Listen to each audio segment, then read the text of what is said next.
Good morning students. आज हम लोग पढ़ेंगे थर्ड चैप्टर केमिस्ट्री, जिसमें चैप्टर का आपका नाम है एनिमल फाइबर्स, जिसको आप दूसरे बुक में या दूसरे लैंग्वेज में भी आप फाइबर टू फैब्रिक चैप्टर के नाम से जानेंगे।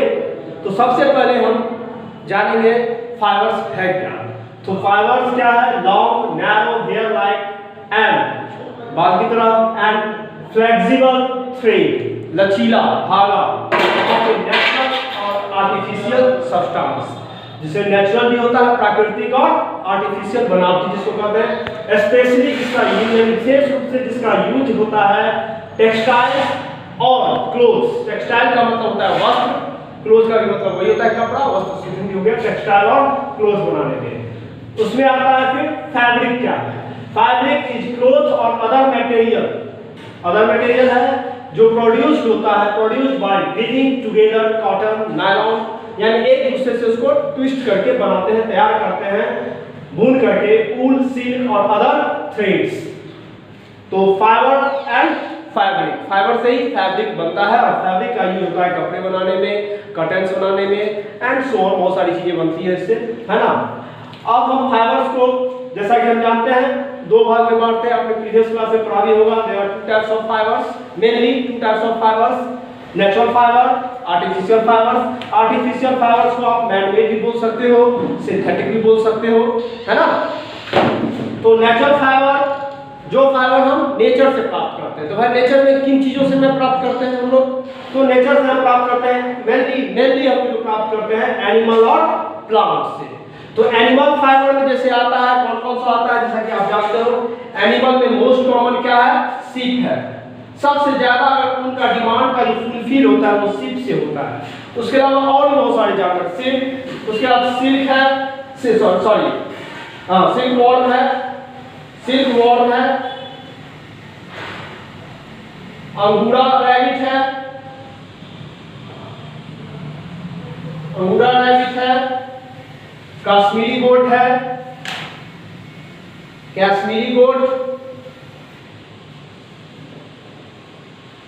और भी है, याक है, कैमल है ना। तो ये सब जानवर हैं जिनसे हम फाइबर्स प्राप्त करते हैं। लेकिन ज्यादातर फाइबर्स का जो डिमांड फुलफिल होता है वो आपको सीप से, है ना, और सिल्क वॉर्म से ये होता है। एनिमल की जो मैं बात कर रहा हूँ, एनिमल से इसका ज्यादा यूज होता है, प्रोडक्शन करते हैं। प्लांट फाइबर में आ जाइए, तो प्लांट में कौन कौन सा है आपको? प्लांट फाइबर्स में मोस्ट कॉमन जो आप सभी लगभग जानते हैं कॉटन। क्या है? कॉटन। तो जो कॉटन प्लांट से प्राप्त करते हैं, है ना, कॉटन बॉल से। दूसरा है जूट प्लांट के स्टेम से प्राप्त होता है। तीसरा है फ्लैक्स, ये भी स्टेम से, जिसको बास्ट फाइबर भी बोला जाता है ना, फ्लेक्स है। उसके बाद आता है आपको कॉटन, जूट, फ्लैक्स और बैम्बू। क्या होता है? बैम्बू। इनसे भी आप प्राप्त करते हो। ओके, तो नेचुरल फाइबर में दो टाइप्स हो गया, एनिमल से प्राप्त करना और प्लांट से प्राप्त करते हैं। एनिमल में कुछ एनिमल्स का नाम है, आपको बुक में भी ऑलरेडी दिया हुआ है, आप पढ़ेंगे उसको, मैं अभी पढ़ा रहा हूँ। प्लांट में कॉटन है, जूट है, फ्लैक्स है, बैम्बू है ना। तो ये आपको समझ गए यहाँ पे नेचुरल फाइबर्स, आर्टिफिशियल और मैन मेड फाइबर, जिसको कहते हैं सिंथेटिक फाइबर्स। इसमें एक आता है मिनरल्स फाइबर, कुछ मिनरल्स के द्वारा भी फाइबर तैयार किया जाता है, जैसे कि नाम है एवेस्टोज। एक मिनरल है एवेस्टोज है, दूसरा है ग्लास फाइबर्स। इससे भी फाइबर्स प्राप्त किया जाता है। तो अब हम यहाँ कुछ मैं पढ़ा रहा हूँ, हो सकता है कुछ वर्ड आपको नहीं पता हो, तो फाइबर्स का डेफिनेशन मैंने बता दिया। अब है it is the starting point of the textile chain. एक टेक्सटाइल चेन होता है। फाइबर्स मेनली, है ना, जो प्राप्त कर सकते हैं प्लांट, एनिमल और वेरियस नॉन लिविंग और आर्टिफिशियल सब्सटेंस, जो मैंने बता दिया। This fibers are spun into a yarn. इन सारे फाइबर्स को स्पन कर लिया जाता है। स्पन मींस तो इसे घुमाना होता है ना, घुमाते ही है। तो आप लोग कभी दुकान पे गए होंगे मम्मी के साथ या आपके पेरेंट्स के साथ ऊन खरीदने के लिए, तो ऊन का गोला जो तैयार होता है, ऐसे जो आप लपेटते हैं फिर ऐसे लपेटते हैं, ऐसे करके गोला तैयार करते हैं, वही यार्न कहलाता है ना। तो yarn, the yarn is woven, तब इस यार्न को वुवेन और नीटेड, वुवेन और नीटेड का मतलब होता है बुनना, बुनते हैं ना, इनटू फैब्रिक में तैयार करते हैं। देन इसका यूज होता है finished product such as cloth and bags, कपड़ा बनता है और बैग बनता है। तो यहाँ पे जूट है, कॉटन और plant fibres because they are obtained from plants. you have already studied about their properties and sources in previous class। इसका properties और source आप previous class में पढ़ चुके हो। इस चैप्टर में हम जानेंगे, अधिक जानकारी जानेंगे एनिमल फाइबर्स के बारे में और इसके सोर्स के बारे में और प्रॉपर्टीज के बारे में, है ना। तो fibres such as wool and silk are animal fibres because they are obtained from, क्यों कहा जाता है, क्योंकि ये एनिमल फाइबर, इसे क्यों कहा जाता है कि एनिमल से प्राप्त करते हैं, जो प्लांट से प्राप्त करते हैं प्लांट फाइबर्स हो जाएगा। तो इसमें सबसे पहले हम लोग पढ़ेंगे किस फाइबर के बारे में, ऊल फाइबर के बारे में, है ना। यहां मैंने लिखा था एनिमल में, एनिमल से क्या प्राप्त करते हैं, तो यहां पे आते हैं हम लोग।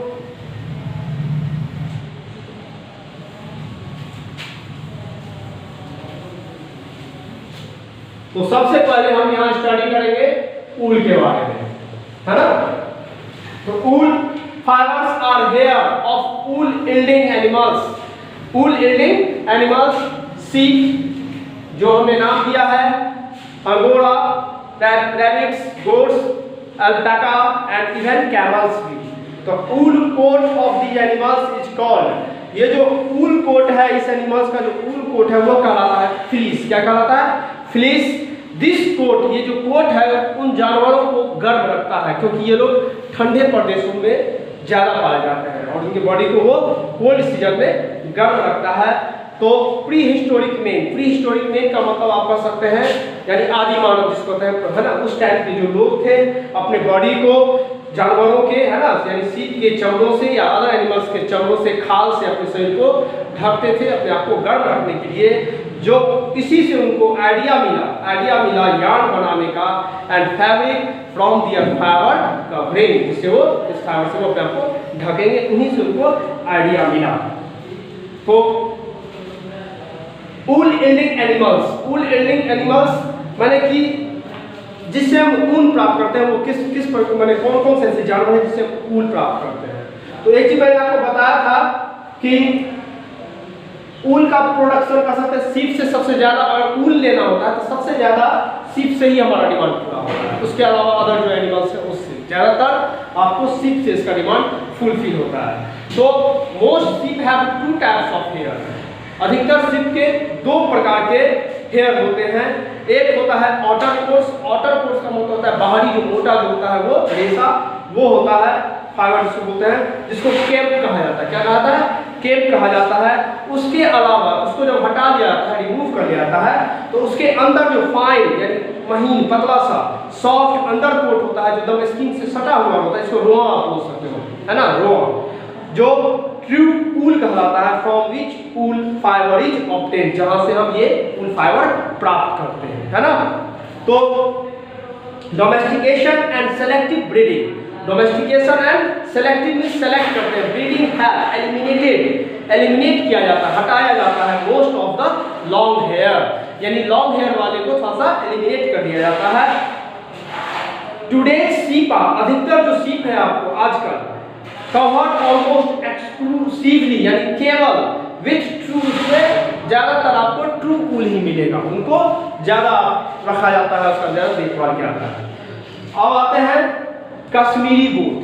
कश्मीरी गोट फाइन होता है, सॉफ्ट फाइबर्स होता है, obtain from the under coat of the Kashmiri goat, यानी अंडर कोट अंदर बाहरी के परत से निकाला जाता है। Kashmiri outer coat hair fibres are, जो आउटर कोट होता है, आउटर कोट समझे ना, बाहर का जो होता है आउटर कोट हेयर होता है क्वाइट कोर्स का मतलब बिल्कुल मोटा, है ना, course and high quality Kashmiri is obtained by, high quality का जो प्राप्त किया जाता है डीहेयरिंग और कॉमिंग। डीहेयरिंग और कॉमिंग का मतलब हुआ कंघा करके, कंघी कर करके कहता है स्पेशली, है ना, कश्मीरी गोट्स आर फाउंड, ये मेनली मुख्य रूप से पाए जाते हैं mountain region of China and Tibet. मुख्य रूप से ये कश्मीरी गोट आपको चाइना और तिब्बत में पाया जाता है, और कुछ कह सकते हैं कश्मीर में भी, जम्मू कश्मीर में पाया जाता है। जैसे कश्मीरी एक आता है पश्मीना शॉल आता है ना, तो पश्मीना का शॉल जो होता है आपको बहुत ही पतला होगा देखने में, उसको मोड़ करके ऐसा मैंने देखा तो नहीं है, नहीं सुना है, बहुत छोटा कर लिया जाता है। कहता है कि वो एक रिंग जो होता है अंगूठी से भी आर पार हो जाता है, लेकिन काफी गर्म होता है, कॉस्टली होता है। नेक्स्ट है अंगोरा रैबिट। इसका सॉफ्ट व्हाइट फाइबर जो है ना, जो कहलाता है angora wool, is obtained from the angora rabbit. Stiff long guard hair growing through the soft coat, किसके साथ होता है, soft coat have to be removed, इसको रिमूव कर लिया जाता है before the fur from this rabbit is come out, उससे पहले उसको निकाल दिया जाता है, come down. The soft white for obtained is then spun, तब इस व्हाइट फर को, फर होता है ऊपर वाले बाल को हम फर कह सकते हैं, है ना, obtained is then spun into yarn that is used, पहले यार्न बना लिया जाता है, तब इसका यूज होता है स्वेटर बनाने में।